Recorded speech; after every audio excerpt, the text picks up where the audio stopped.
Hello and welcome to Delay in Block Productions here on YouTube.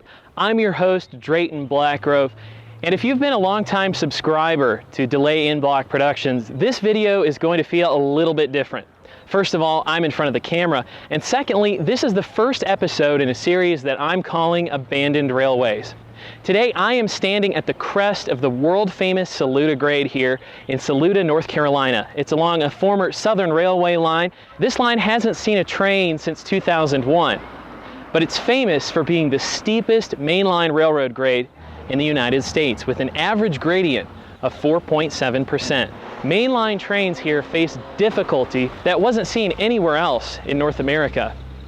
You're going to hear some harrowing tales of runaway trains and learn a little bit about the history of this area and how the railroad impacted the community for over a century.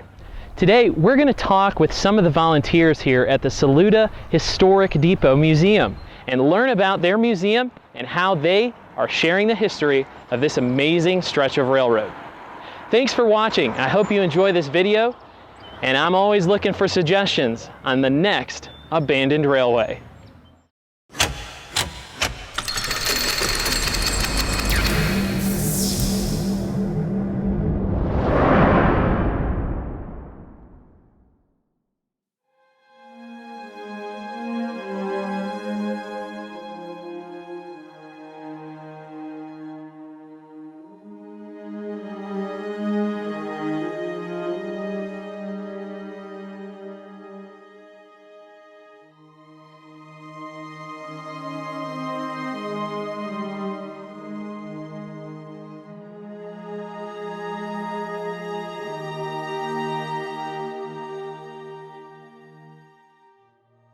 In the words of steam locomotive engineer Rich Melvin, every division we've ever gone to everywhere has the hill.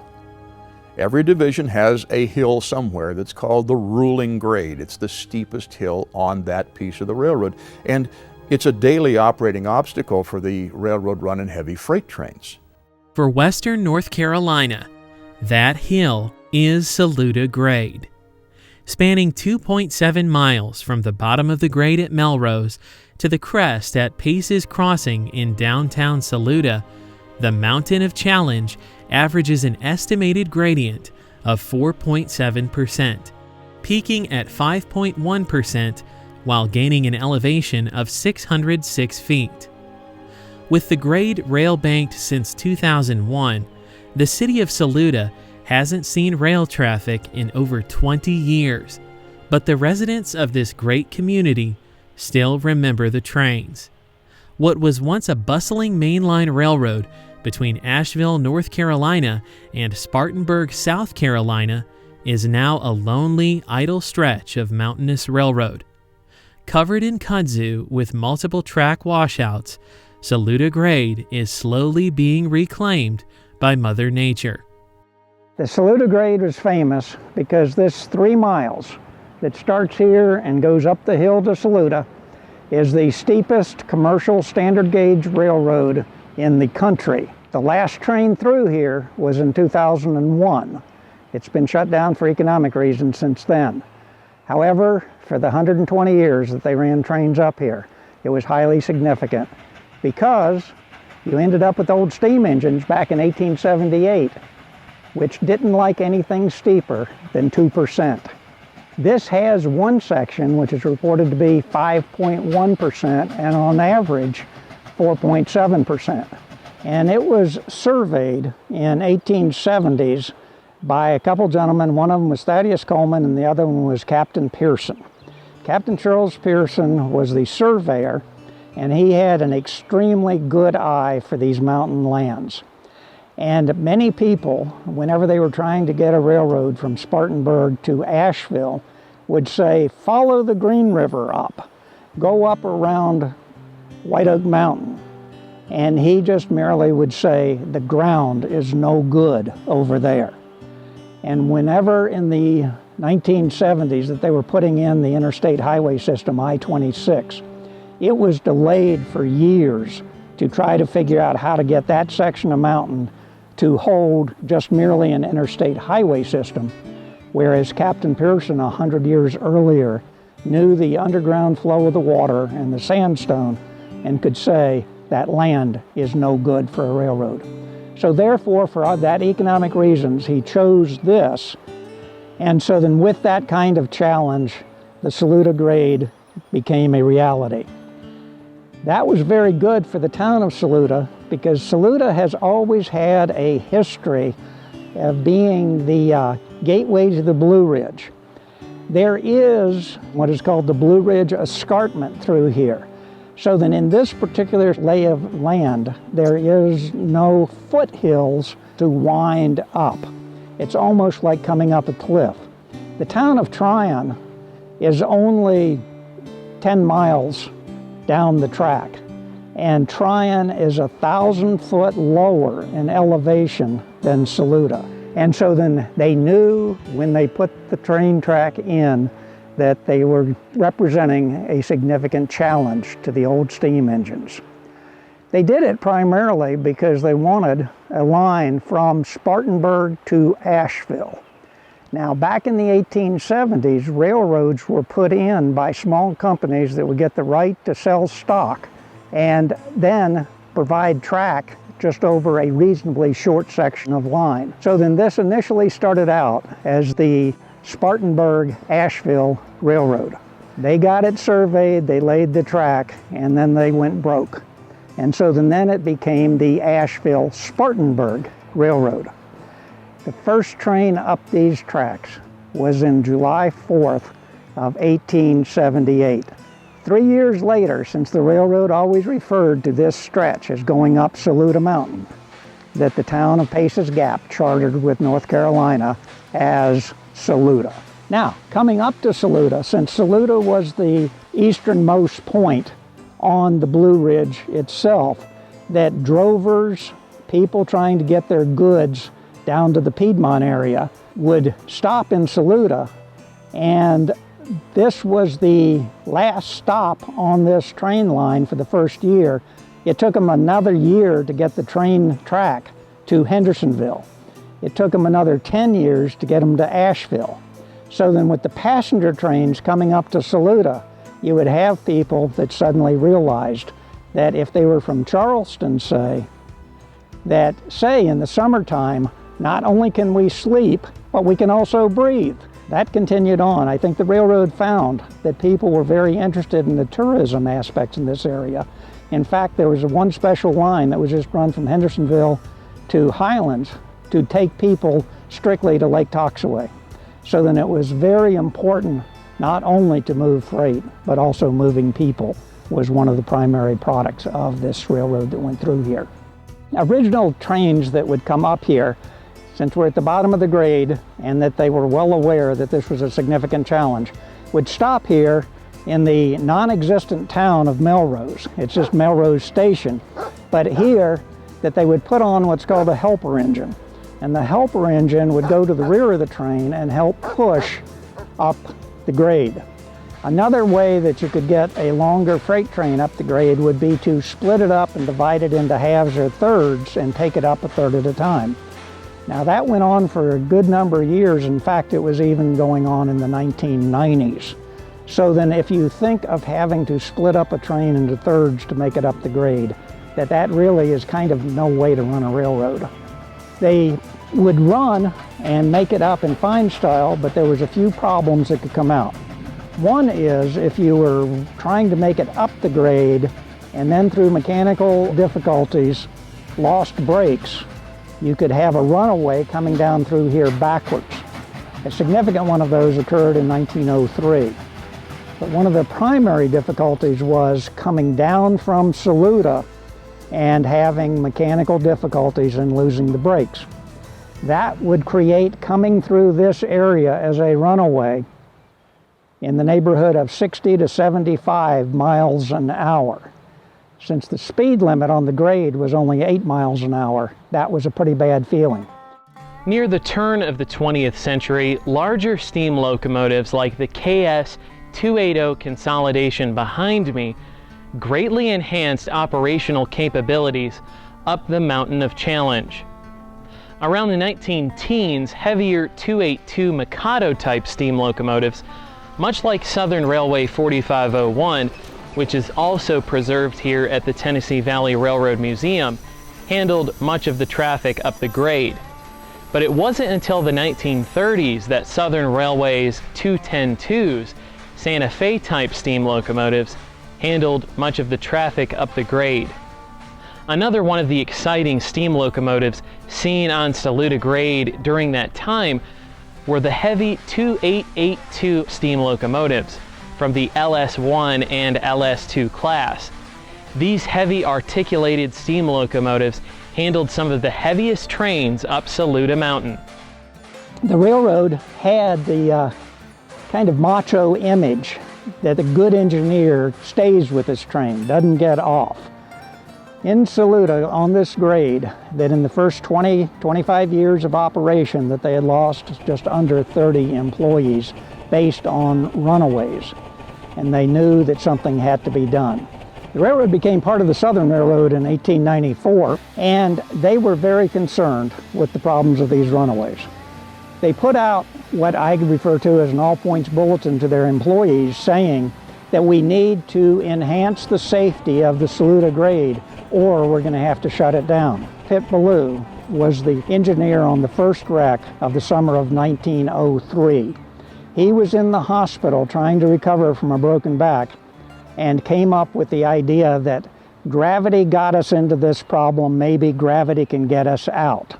And so then he called in the maintenance supervision in the Southern Railroad and explained to them the concept of a runoff track, a safety runoff track. These were implemented in the same year. When you consider that he came up with the idea in August and they were operational by December, that the Southern Railroad took that suggestion very, very seriously. We are standing at the second runoff track. It happens to be this. It's 1,600 feet long and has a grade up the mountain of between 10 and 11%. Many a train took the runoff track and did not wreck. The primary way that they would signal that, particularly back in the early 1900s, was that here we have a switch house where there would be a switchman standing in that, and as the train came down, 3 blasts on his horn said, "I'm coming in and I am under control." At that time, the guy in the switch house closed the switch to the main line. If there was a miscommunication there, you would end up with the free ride up the runoff track. That went on until the 1950s. 1950s, the diesels were introduced as the prime mover for the railroads. They were more forgiving to the steepness of the grade. Because of that, the Southern Railroad felt that it was safe to pull up safety runoff track number 1, which is 1.5 miles behind me. They did that just fine, but on this one they kept an electronic control on the switch so that if you came through a timing section, which is just 0.5 mile behind me, faster than 8 miles an hour, you automatically went up the runoff ramp. Now there was one train, particularly in 1971, one of the last serious wrecks was a coal train coming down, lost the brakes, out of control, hit the runoff track, and right where we are standing here, 3 of the engines rolled over. But it was enough to move things over such that by the next day that they had the main line operational. And fortunately, there was no one seriously hurt during that wreck. So even in 1971, the safety runoff tracks were doing their thing. And we remind our patrons at the museum that these safety runoff tracks were Saluda's contribution to the interstate highway system just 120 years early.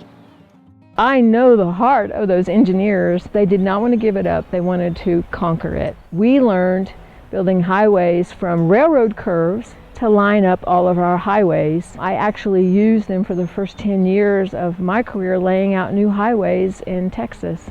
You see these safety tracks that we're standing on, they were the very first. They had to have something in order to keep this functional and operational for the next 100+ years. These become a reality, and the same situation on the highways, we are responsible for trying to minimize not only the impacts to our system, but most importantly to those that use them. So this is a legacy.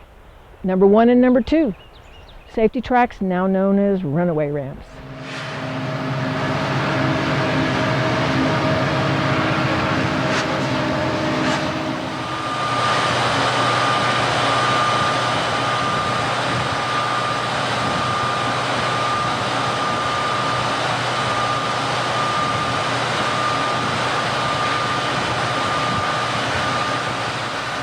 Saluda Mountain is to be respected, not to be afraid of it, but to be very respectful of it. And we've had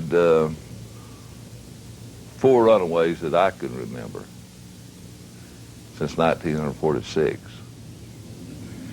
And my father was over there a long time before I was, and he'd tell me about Saluda Mountain and how they used to have to take brake sticks and run it back to the top of the cars back then, you know, and put the brake on for the engineer and slide the wheels on these cars. And you'd see these telephone poles. You'd see a little stick, a hickory stick, tacked up on the side of one of these poles. They'd break a stick, they'd jump off, they'd grab one of them sticks off of that telephone pole, they'd jump back on the train, they'd start winding up brakes again like that with it until you get it stopped or lose it. We've been very lucky with Saluda Mountain. Southern Railway has always respected Saluda Mountain, and we've had the best equipment that you can have, that we have, on Saluda Mountain. And when I say best, it is the best that you can get.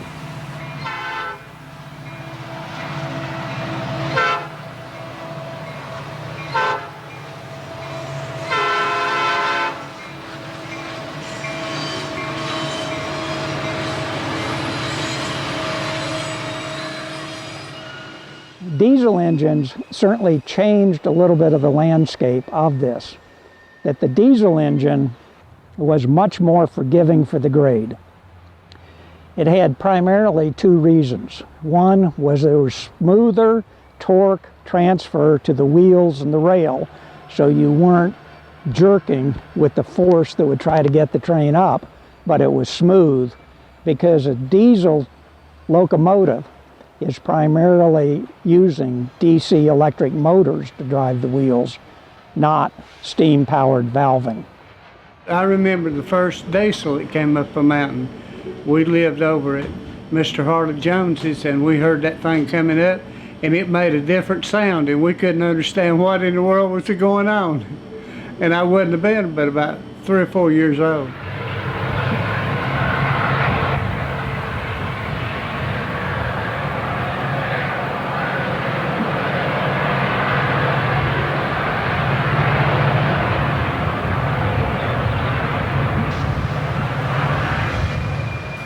I grew up about 90 miles away from Saluda Grade in the 1970s, and I got a driver's license and I had access to a car starting about 1977.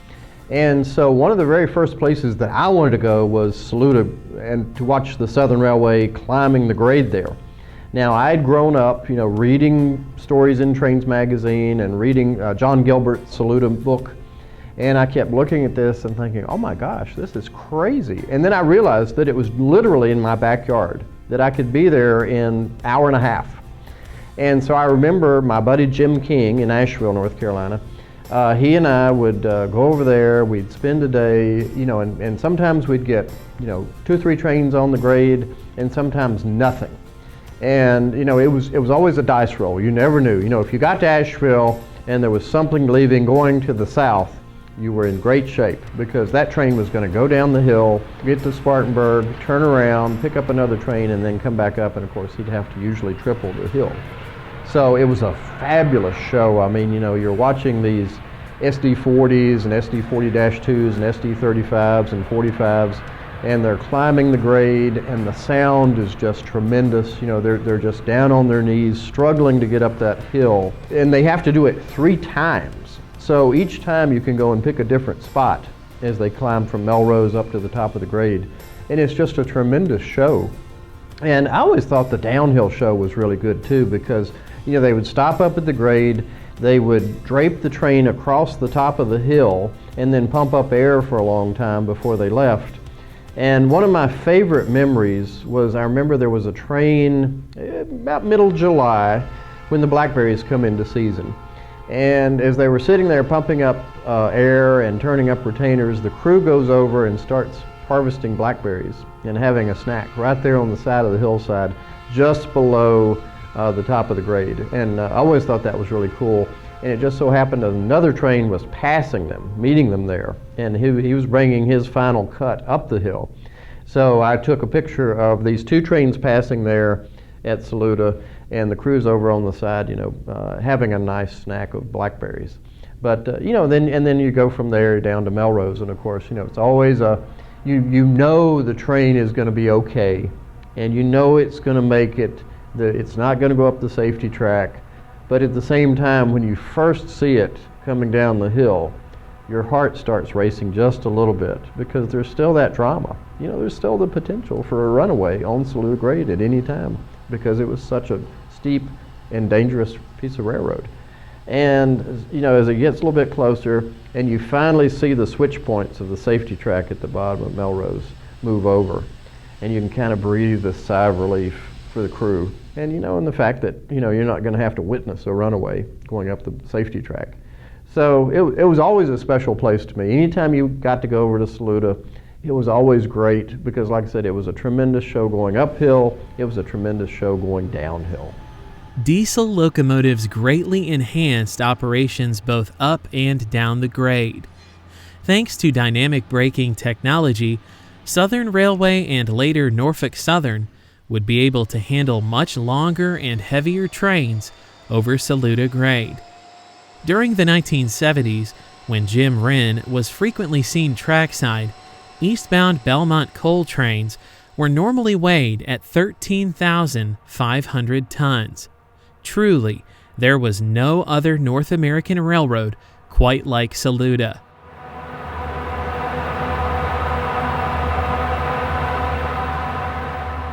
The dynamic braking is whenever you are coming down and there's a resistance force, that it can actually be generating electricity, which is removing energy from the system, and help with the braking that was coming through. So dynamic braking and smooth transition of the torque made the diesels more forgiving to the grade.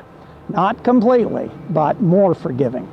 Southern chose to shut down and pull up safety runoff track number 1. Felt that it was not needed. But it was still significant enough challenge, so even towards the end of the operation of the Saluda Grade, that you had in Saluda a man that would get on the train, and he would serve as a harbor pilot to bring the train down the grade. The Belmont is ready to leave Pace's Crossing. So let's rejoin Melvin Warren for this trip over the Mountain of Challenge. 101 on the higher gauge. Due to the complex procedures required to operate this train safely down the mountain, I take over the controls here at Pace's Crossing. One of the first things I do is to insert a special key to keep the dynamic brake from releasing should we have an emergency air brake application. Normally, if an emergency would occur, the PC switch would cut out the dynamic brakes. But with this special Saluda key, we can keep the dynamic brake on. This simulated computer graphic shows us exactly what happens when the Belmont goes over the crest. You've got 12,000 horsepower pulling on the head end on a 3.9% downgrade, and you've got over 13,000 tons of coal pulling in the opposite direction on a 1.4% upgrade. This creates some enormous coupler forces, somewhere over 300,000 pounds, right at the crest. So you can see why keeping the Belmont together under these conditions without a train separation demands some real careful handling. When the fourth lead unit passes the crossing, I reduce the throttle to run 7.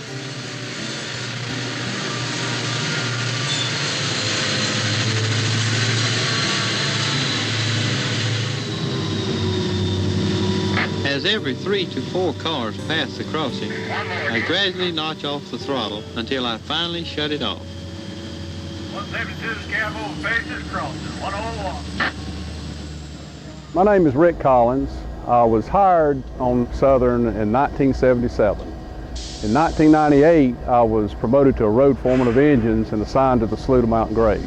And Melvin Warren was the road foreman on the Saluda Grade. He trained me, which I was really very nervous, but everything worked okay. And I never ever had any problems up on Saluda as long as we practiced the safety that was the standard for Norfolk Southern at that time on the grade. Standing at the top of Saluda and the dissension of the rail was just unbelievable. I could not believe they could run trains down it. We were required to be with every coal train that descended the Saluda Mountain Grade. We had safety measures in place. I would have a vehicle there that was used by the train crew. The road foreman was there just to ensure the safety was complied with and there were no incidents. You had to have a feel and knowledge of what you were doing, and therefore the results was, I never had an incident on the Saluda Grade.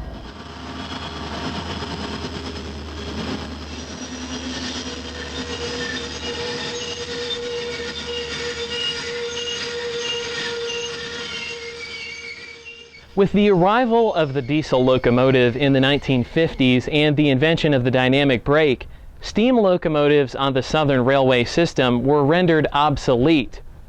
Diesels like the one behind me, Southern Railway SD40 number 3170, greatly enhanced operational safety over the mountain of challenge. In fact, in the 1980s, 3170 was one of the locomotives that operated frequently over Saluda Grade.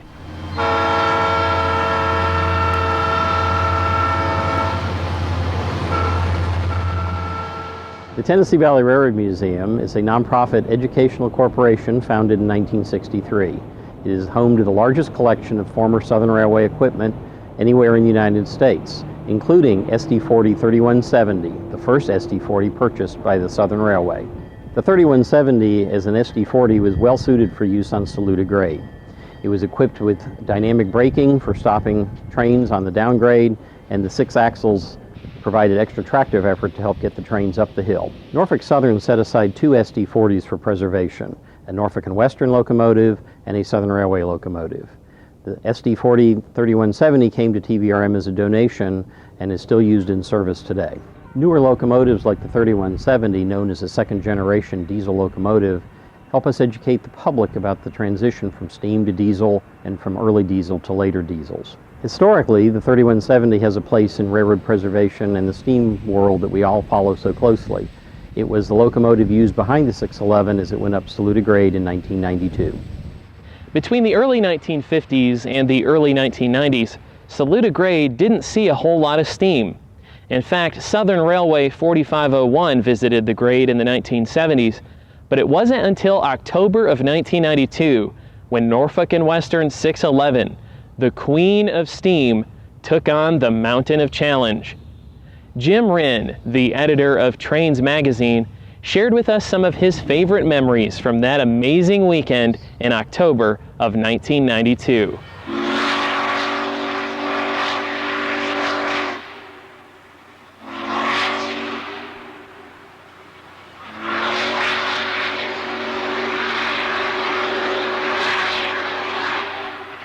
For a long, long time, there had been a drought of steam on Saluda Grade. They hadn't run it for years and years and years because they were a little bit too concerned about it.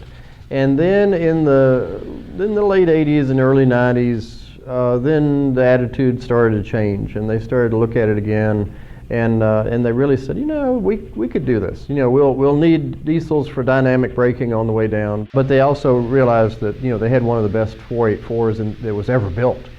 And it could race along at 110 miles an hour, but it could also get down on its knees and dig into a grade. Obviously the Norfolk and Western never had anything like Saluda Grade, but they thought it was worth a try. And it was a tremendous day when it took place in October of '92. It was beautiful, gorgeous fall day in western North Carolina. Tons of people around, of course. And you know, they dug right into the grade. I think they had 4 or 5 cars behind 611. They didn't have the canteen because they didn't want the extra weight of the water. So they really carefully planned this out. It took a lot of extra effort. They took 3 6-axle diesels with them to pull the rest of the train. You know, and they did get to one point just below the summit, you know, where they basically stalled out and had to stop. And you know, there was a lot of tense moments there. Everybody was like, okay, are they going to call for the diesels to come and get them or whatever? A lot of people thought they'd be tying down handbrakes. But Bob Saxton was running that day, you know, and Bob got it restarted, and he managed to pull it on up the hill. But it was quite a day, and it was quite a show.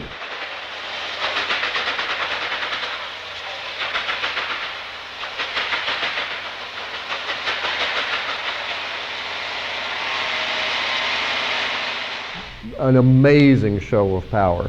And you know, when you see 611 and you know it's a 5,000 horsepower 484, when it can only take 5 cars on this hill, that is a show that you know, you never forget. An amazing dream. And you know, those of us that got to see it were really rewarded well.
It was just amazing. They advertised it. I bet you there was not a parking place to be found. There were people everywhere. It was just like having a coon dog festival again.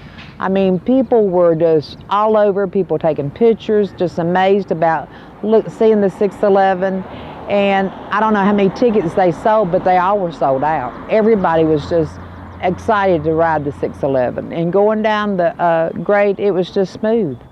You know, we were all talking, having a good time, and you never even knew that you were even moving. And then it get quiet, and you look out, and then you think, this is an experience. And then coming back up is actually when it stalled the last time. And it was like we were sitting there, we thought, we're on the grade and we're stuck, but it's like then all of a sudden it moved. It was wonderful. It was a wonderful experience.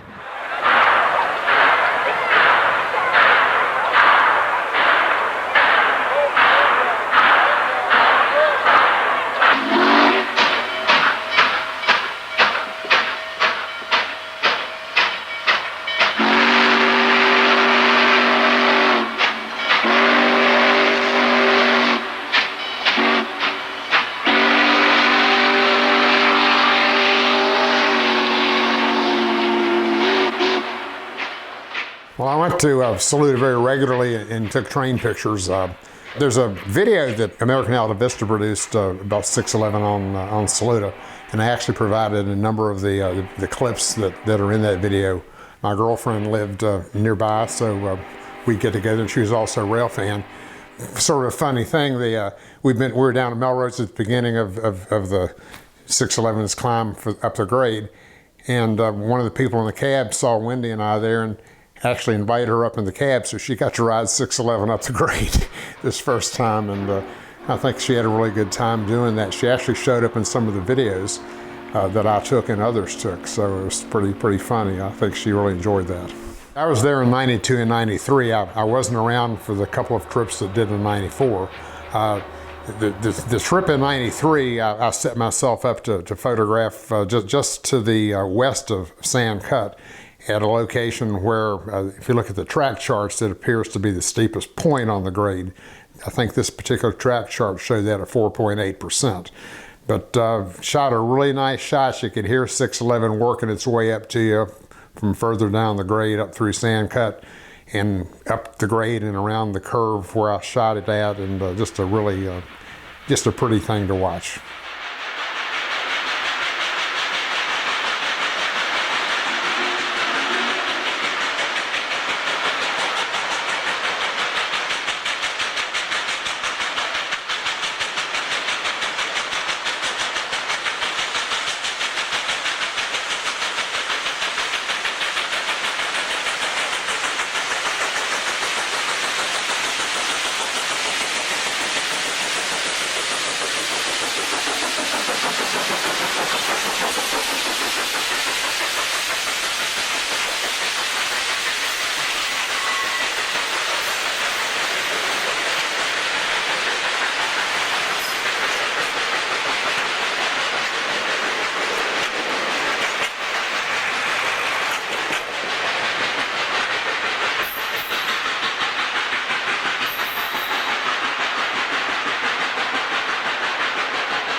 Trips up and down Saluda were quite fascinating, but I've always been a person who really liked freight operations, and the daily freight operations on Saluda were fascinating. The hang turn, go down in the morning, come back and double or triple or quadruple the train back up the grade, reassemble at the west end of Saluda, and head toward Asheville. Quite fascinating, whether it was 3 SD40-2s or SD40s or a couple of high adhesion units like SD70s or C39-8s.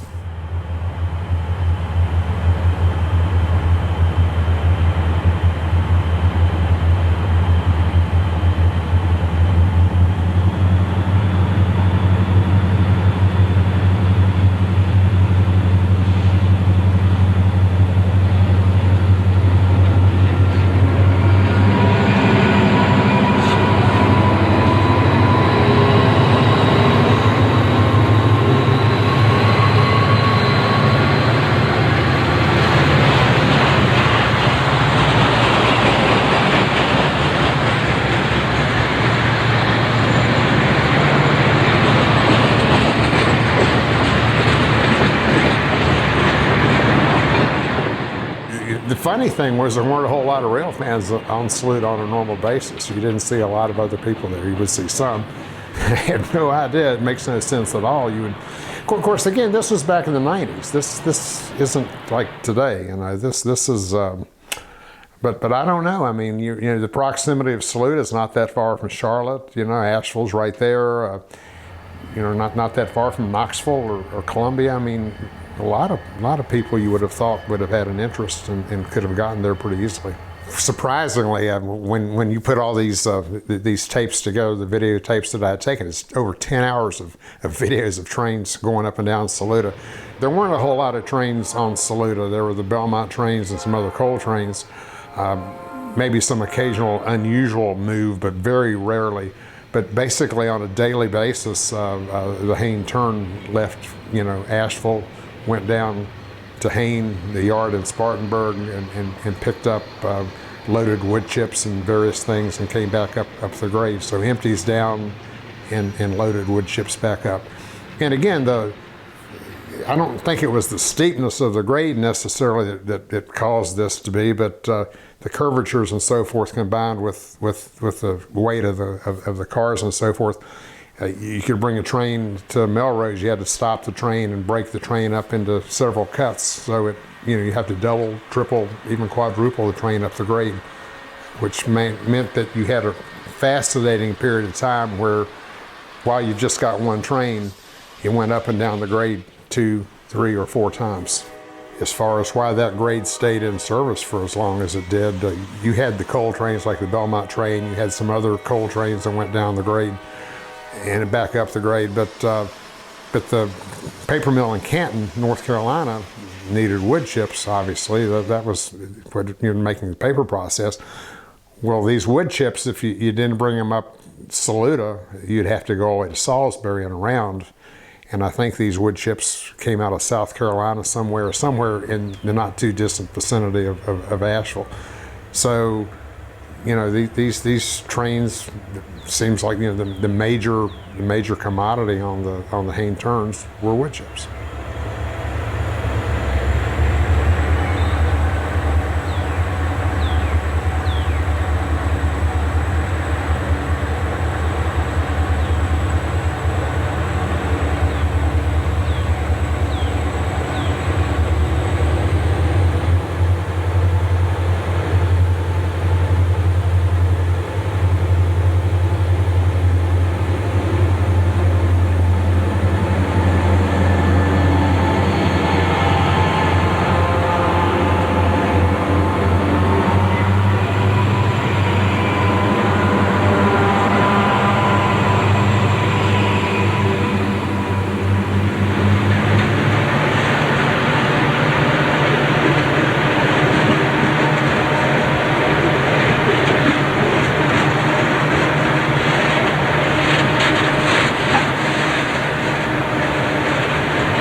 When it comes to America's steepest railroad grades, Saluda is indeed the steepest mainline standard gauge railroad in the United States. However, one other railroad line challenges Saluda in steepness. That railroad grade is the Madison Incline. At just over 7,000 feet, the Madison Incline runs from the Ohio River in downtown Madison, Indiana, to North Madison on an incline of 5.89%. Now, the key difference between the Madison Incline and Saluda is that the incline is much shorter and is essentially a vertical straight shot to North Madison. Saluda is nearly 3 miles of varying grades and cuts between Melrose and downtown Saluda, and the Madison Incline never handled trains longer than about 8 cars. We spoke with Roger Furing of the Madison Railroad to learn a little bit about the history of the mighty Madison Incline. The Madison Incline is the steepest non-cog grade in North America. It has been in existence since the early 1840s.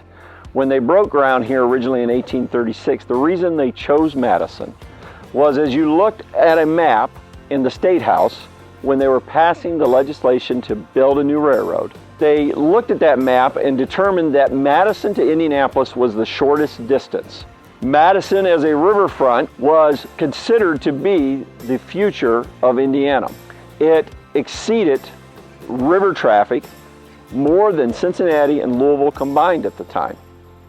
But eventually the incline was the Achilles heel in the railroad. With a gradient of 5.89%, the Incline Gorge was an operational nightmare for the railroad, with many derailments and runaways occurring over its long operational history. Much like Saluda Grade, the Madison Incline is now railbanked. Unused since the early 1990s, the incline remains in place, ready for use in case the demand for rail service to downtown Madison ever returns. Plagued by seemingly constant rock slides and washouts, the future for the incline as an active rail line looks very bleak as the grade is slowly being reclaimed by nature.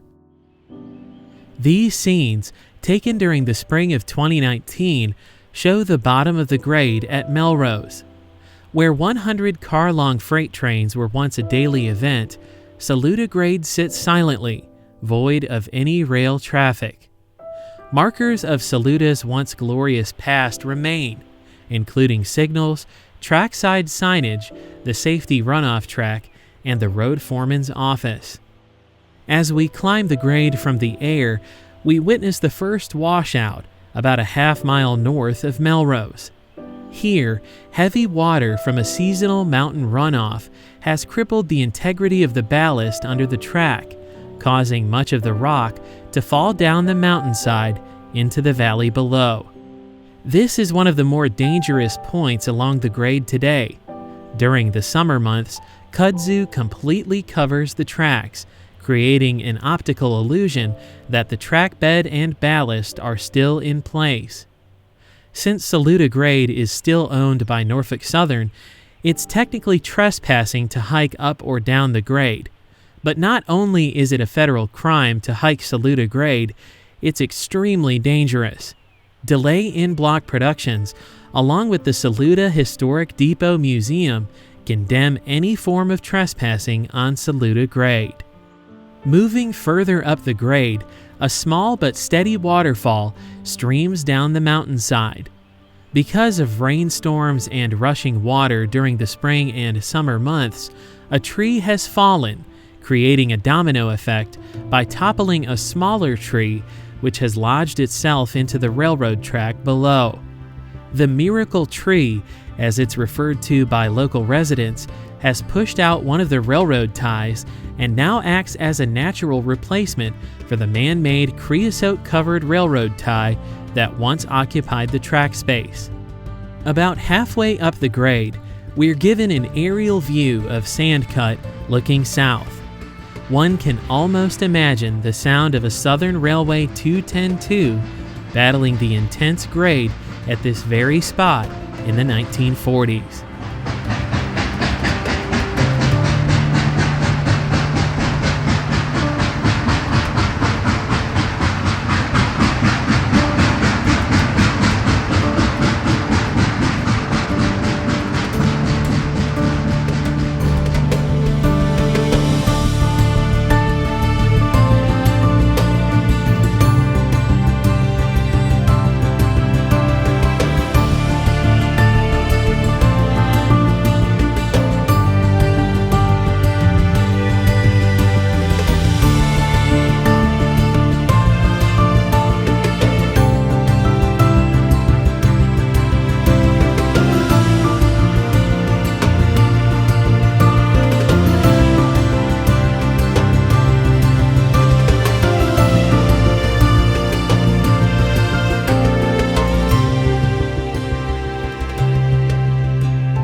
Since 2001, Saluda Grade has essentially been abandoned. Railbanked by Norfolk Southern for economic reasons, the grade faces an uncertain future. But thanks to the folks at the Saluda Historic Depot Museum, the memory of operating on Saluda Grade is preserved for generations to come. With exciting exhibits and events that showcase the history of operations on the grade, we spoke with some of the volunteers as to why it's important to preserve the memory of Saluda Grade. Well, one of the main things people like to do is actually just walk up Main Street. They like to browse all the unique shops. Most of the shops here carry a lot of American-made crafts. We have art galleries. We have some of the finest restaurants in Western North Carolina. People come from all over Western North Carolina and the upstate of South Carolina to eat at the Purple Onion and the Saluda Bistro and the Ward's Grill and the barbecue. People love the Green River barbecue. We have entertainment, especially on Thursday and Saturday nights. During the summer, we have Top of the Grade concerts, which are the second Friday of each month, and we have performers who you can dance to or just sing along with or just enjoy listening to. So we have a lot of things that go on during the summer on Main Street. M.A. Pace's hardware store is always available and open. It's almost like a museum. It's been there over 100 years, and if you go in there and ask the proprietor for a certain size screw, he'll take you and climb up on a little ladder and go down the shelf and find that screw for you. So there are a lot of things to do. It's a very authentic town. Nothing has changed much here since 1878. As you go through town today and see what's going on, all the activity, all the shops, you won't see any boarded buildings. You won't see any windows with cardboard up on the window. It's because we have a thriving town, and all that was because of the railroad. The railroad actually stopped here in 1878, and it didn't go any further for another year. It gave time for a mercantile business to start along the railroad. People got off and built summer homes here, and artists, writers, performers, they came here, and they fell in love with the beauty and the serenity of Saluda, and they came here and they painted and they wrote stories, and we have the best air quality in Western North Carolina. Kid you not, it is good ozone. It is only matched by a small town in Italy with the same type of positive ozone.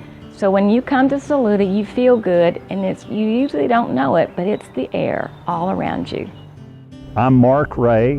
What I think makes Saluda such a unique place to stop and visit or actual destination, all of this happens within about a 3-block area. The depot certainly part of this historic theme. All the buildings now are on the National Historic Registry, so we hope to have, preservation into the future on the special structures, and just the quaintness of the village makes Saluda truly a unique destination. It is a place where time has passed and we've stayed intact. I think everybody's read or heard something about the Steepest grade, so they come to see if the trains are still going and if they can ride a train. But then if they can't do that, they come in the depot. And it's amazing all the people that have traveled and come to Saluda. We had over 10,000 names registered last year, and today we even had a man from France. So it's wonderful to see people coming to Saluda, come in the depot, and we have a diorama of the grade that shows the 3 miles, and it shows starting where the depot used to sit, down the tracks here, and it shows the towns back in the 1950s, and it takes them down to Melrose, and we can show them the safety tracks. And then we have so much inside the depot that people have just given us. Mark Ray actually came down from Hendersonville and said, we need to save that depot. We need to buy it, save it. There was about 20 of us. We started meeting. This is why Saluda's here, because of the railroad. And we'd love for it to come back, but who knows. Back in 2001, a lot of the traffic patterns were changing. A lot of the management that had been there for a long time that was used to Saluda Grade was starting to retire, and new people were coming in, and they were taking fresh looks at things. And the big thing is that there was so much of Saluda's traffic that could go via Old Fort, via the loops, and then you didn't have to maintain that tremendous grade. They always assigned a supervisor for the train crews to take the trains down the hill. So that's one less job that they've got to do. And so it just made a lot of sense to just, truncate that line on either end of it and just run it as a stub-in branch from either way. But, it had sort of outlived its time. And the fact that you could go a different route that was much, much easier, was a big part of it. Now, the fact that they've kept it is interesting because obviously what we were all told at the time was that, should the traffic ever be back that would merit keeping that route open, they would bring it back. And I do know that part of the traffic mix that was on that line, there was a lot of export traffic through Charleston that would come from the Midwest. A lot of heavy equipment coming out of Caterpillar in Peoria. And a lot of that would go to export in Charleston. Well, that traffic moved. And Duke Power's coal for Belmont, it could go via Old Fort. And of course, wood chips, which was one of the few upgrade commodities, they don't pay very well. The wood chips are a pretty low revenue commodity, and they could just as easily go through Old Fort. And it's only 60-something miles between Asheville and Spartanburg that way. It's a couple hundred if you go through Salisbury. But like I said, you can combine them with regular trains. And after a while, they figured out the shipping tempo for the paper mill at Canton. So it wasn't such a big deal as far as a supply goes. So there were the main thing I think was just there were alternatives. Saluda was a tough thing, and they could rail bank it and keep it for the future. And it could come back. It would be a lot of fun to see it come back. Even though the community of Saluda hasn't seen rail traffic in nearly 20 years, one thing remains true today. The railroad has and always will mean something to this community. And thanks to the volunteers of the Saluda Historic Depot Museum, the memory of Saluda Grade will be preserved for generations to come. The next time you're in Saluda, stop by the museum, visit with the volunteers, check out the exhibits, and if you're there on a Friday, stop by for Train Tales to learn more about the rich history of operations on Saluda Grade. There's no telling what the future has in store for Saluda Grade. Norfolk Southern still retains ownership of the right-of-way, and while they don't have any plans to reactivate the line anytime soon, they're still holding on to it just in case they ever need it. We'd like to remind our viewers that if you do visit Saluda, don't hike the grade. It's extremely dangerous and is indeed still railroad property. If you decide to hike the railroad grade, know that you're technically trespassing on railroad property and you're taking your life into your own hands. Saluda Grade is extremely dangerous, with washouts occurring all the way from Melrose to the top of the grade in downtown Saluda. This concludes our first episode of Abandoned Railways here on Delay in Block Productions. I hope you enjoyed this video. If you have suggestions for abandoned railways that you'd like to see featured in this series, let me know in the comments below. As always, thanks for watching. I'm your host, Drayton Blackgrove. We'll see you next time on Abandoned Railways. Happy railroading from all of us at Delay in Block Productions.